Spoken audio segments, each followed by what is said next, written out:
When someone hurts you, the first instinct is usually to react and fight back, because in that moment it feels like defending yourself is the only way to regain control. But the truth is, the strongest form of power is not in reacting, but in mastering your own self-control. Because when you show that no one else can dictate how you feel or how you respond, you instantly take back the authority they thought they had over you.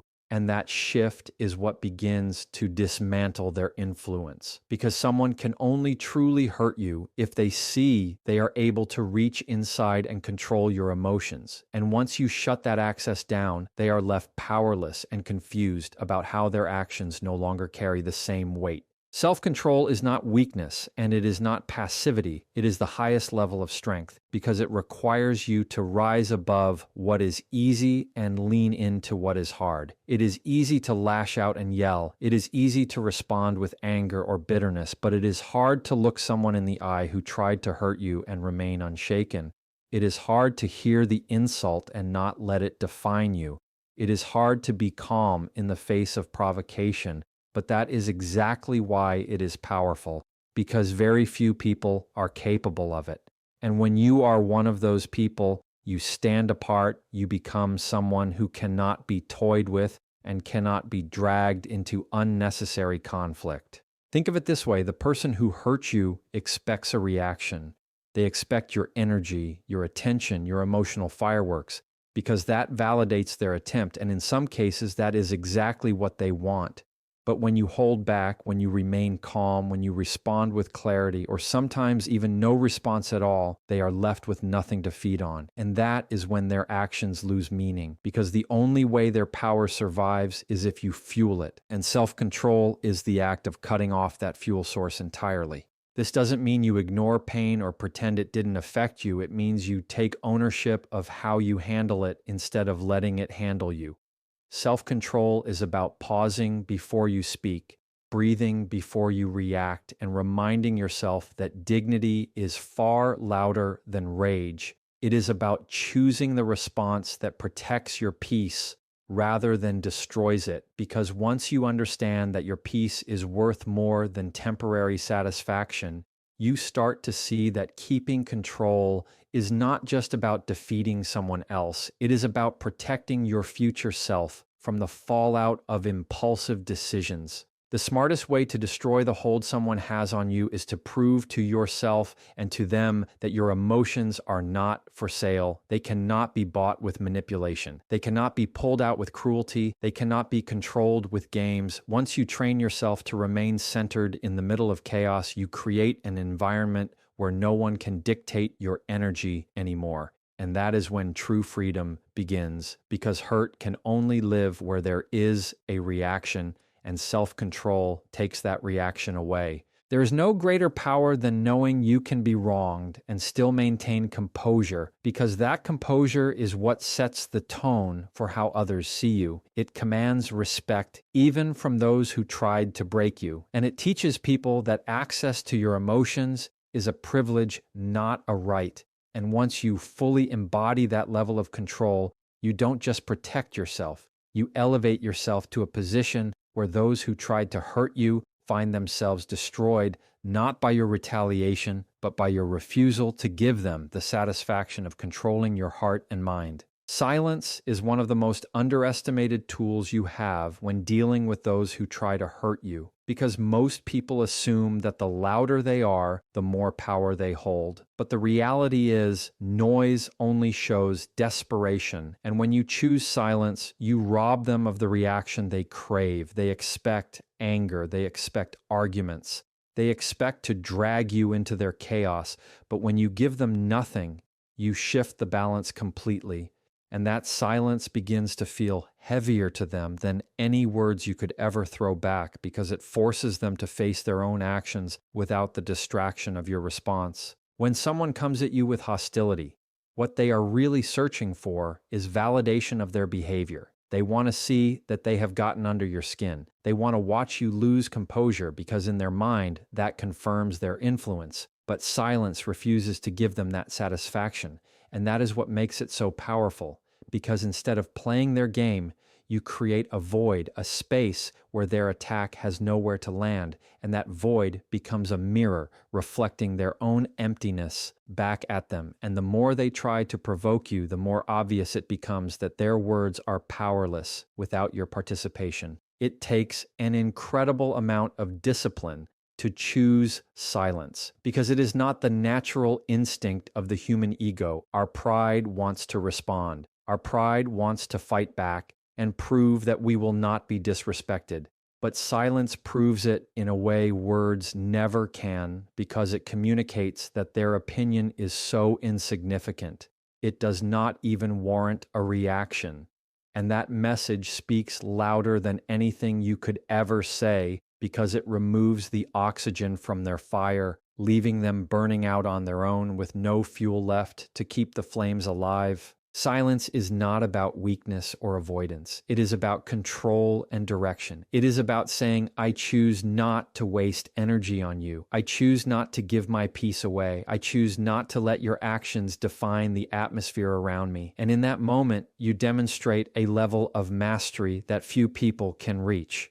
Because anyone can argue, but not everyone can stay calm. Anyone can shout, but not everyone can maintain stillness. Anyone can throw words back, but not everyone can let their silence do the talking. And when you are that person, you are untouchable in ways that confuse and disarm the very people who tried to hurt you. The beauty of silence is that it works on multiple levels. It protects you from escalating situations. It prevents you from saying things you may later regret, and it allows you to observe the other person with clarity while they reveal themselves fully in their frustration. Their words, their actions, their attempts to provoke all become evidence of who they are while you remain centered and unshaken. And that positioning not only preserves your peace, but also highlights the imbalance between your strength and their weakness. Because true power never has to announce itself. It is seen in the restraint you display. When you understand the depth of silence, you begin to see it as more than just the absence of sound. You see it as a strategy, a shield, and a weapon all at once, because silence cuts deeper than any insult. It lasts longer than any argument, and it echoes louder in the mind of the one who tried to hurt you than any comeback ever could. And once you master the art of saying nothing when provoked, you discover that silence is not emptiness. It is presence. It is confidence. It is proof that the smartest destruction is often delivered without a single word. The most effective way to dismantle the power of those who hurt you is to shift your focus away from retaliation and into your own growth, because thriving is the kind of revenge that no one can take from you when you invest your energy into building a life that brings you peace, joy, and success. You automatically diminish the importance of those who tried to break you, because instead of being consumed by the desire to prove them wrong, you simply live in a way that shows they never had the ability to stop you, and nothing unsettles someone more than watching the person they tried to hurt rise higher than ever without their influence. When people cause pain, their unspoken hope is that the pain will define you. They expect you to crumble. They expect you to live in bitterness. And they expect that their actions will leave a lasting scar that limits your ability to move forward. But thriving dismantles that narrative because it is living proof that what they did has no power over your future. And every time you achieve something, every time you smile, every time you create joy for yourself, you rewrite the story they tried to hand you, and in that rewriting, they lose the role they thought they would always play in your life. Thriving is not just about external success. It is about internal peace, because success without peace still allows those who hurt you to win when you focus on building your own sense of self-worth, your inner strength, and your emotional balance. You create a foundation that no one else can shake. And this is what truly destroys their grip on you, because they may have left wounds, but they did not steal your ability to heal. And the moment you choose to use pain as fuel for growth, You step into a version of yourself that their actions could never have predicted. The more you pour your attention into thriving, the less time you spend feeding bitterness and anger because those emotions are heavy and they keep you tied to the people who hurt you. Thriving is the opposite. It is freedom. It is showing that you can carry the lesson without carrying the weight. It is smiling not because you forgot what happened, but because you chose not to let it define you. And in that choice, you free yourself while silently dismantling the intentions of those who tried to break you by showing them that their effort not only failed, but propelled you into greater strength. Thriving is also the ultimate response because it is undeniable while words can be ignored and silence can be misinterpreted. Your growth cannot be dismissed when you live well. It shows in your health, your relationships, your achievements, and your energy. People can pretend not to hear what you say, but they cannot pretend not to see you shine. And when those who tried to hurt you are forced to witness your happiness, they realize that every attempt they made to destroy you only pushed you closer to the version of yourself that is untouchable. There is no smarter way to destroy the memory of pain than by building a future that outshines it, because every time you thrive, you diminish the significance of those who hurt you until they are nothing more than a footnote in your story. And the greatest power lies in knowing that you did not just survive, but you used their actions as a stepping stone to something greater. And in doing so, you become the proof that nothing and no one has the authority to define your destiny except you. Detachment is one of the smartest ways to strip away the influence of those who tried to hurt you, because their power survives only if you stay emotionally invested in them, when you no longer seek their validation, when you stop waiting for their apology or recognition, when you release the desire for them to see your worth. You take away the grip they had over your emotions, and in that detachment, their actions begin to shrink in importance, because you have chosen to no longer let their opinion dictate how you see yourself or how you live your life. People who try to hurt you often rely on the idea that you need something from them, whether it is approval, attention, or closure. They play on the strings of your emotions, knowing that as long as you are attached, they can control your reactions.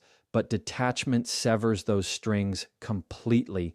It is the act of saying, I no longer give you access to my happiness. I no longer need you to validate who I am, and I no longer allow your actions to decide how I move forward. Once you reach that mindset, you destroy the illusion that they ever had any lasting power over you. Detachment is not coldness, and it is not indifference. It is freedom, because it means you can acknowledge what happened without being consumed by it. It means you can see the person who hurt you without feeling the same sting. It means you can let go of the expectation that they will one day make it right, and instead accept that your life is too valuable to be trapped in waiting. Detachment shifts the focus back to you, because it is no longer about what they did or did not do. It becomes about what you choose to create in your own future, regardless of them. The reason detachment is so powerful is that it changes the balance of control. When you are attached, you react to every move they make. You get pulled into the cycle of highs and lows. But when you detach, they lose the ability to stir your emotions. And without that ability, they become powerless, because what hurts most people is not the action itself, but the fact that they keep replaying it. Detachment stops the replay. It is choosing to cut the loop so that their actions no longer echo endlessly in your mind, and that silence is what breaks their hold completely. Detachment also redefines strength, because strength is not just fighting back or proving yourself to those who doubted you. True strength is walking away without needing to explain it, is choosing your peace over their chaos. It is understanding that you don't have to win an argument to win your life, because the moment you detach, you step outside of their game, you refuse to play on their terms, and in doing so, you quietly dismantle the very power they thought they had by showing them that you no longer need anything they could give or take away. Nothing destroys the influence of someone who tried to hurt you more than realizing they no longer matter, because once you detach, their presence in your life becomes irrelevant. They may still talk, they may still act, they may still try to get under your skin, but none of it reaches you anymore. Detachment makes their attempts meaningless because you have already decided that your happiness is not up for negotiation, and when that happens, their role in your life shrinks into nothingness, leaving you free to walk forward lighter, stronger, and untouchable in ways they never expected. Pain has a way of either breaking you or building you, and the smartest choice you can make is to let it build you, because turning hurt into growth strips away the power of those who caused it when you refuse to let the pain define you and instead use it as motivation to rise higher. You take control of the very thing that was meant to hold you down, and in that process, the person who tried to hurt you becomes irrelevant because the impact they hoped would destroy you becomes the very reason you became stronger. Every time you face hurt, you are given a decision to either dwell in the bitterness of what was done to you or to take that energy and redirect it into progress. And while dwelling may feel comforting in the moment, it keeps you chained to the memory of the pain. Growth, on the other hand, takes that same memory and transforms it into fuel that propels you forward. And the more you choose growth, the more distance you create between yourself and the people who caused you harm, because you begin to build a future that is no longer defined by what they did. Turning hurt into growth means refusing to let pain sit idle. It is about asking, what can this teach me? What strength can I take from this? And how can I use this experience to shape the person I am becoming? It is not about excusing what happened. It is about extracting value from the experience so that the wound does not remain empty and useless. Growth is choosing to plant something in the soil of your pain and watching it bloom into resilience, confidence, and wisdom. Qualities that no one can ever take away from you once they are rooted inside you. When you use pain as growth, you also shift the way you see yourself, because instead of viewing yourself as a victim of circumstances, you begin to see yourself as someone who adapts and overcomes. And that identity is powerful because it makes you untouchable to the same tactics that once worked against you. The person who hurt you may have thought they weakened you, but in reality, they became the reason you tapped into a deeper strength. And that realization alone dismantles the impact they believed they would have on your life. Growth also allows you to redefine the narrative of your life, because no longer is it about what happened to you, but about how you transformed through it. The hurt becomes a chapter, but not the story. And when people see you thriving with the lessons you gained from pain, it sends a message louder than revenge ever could.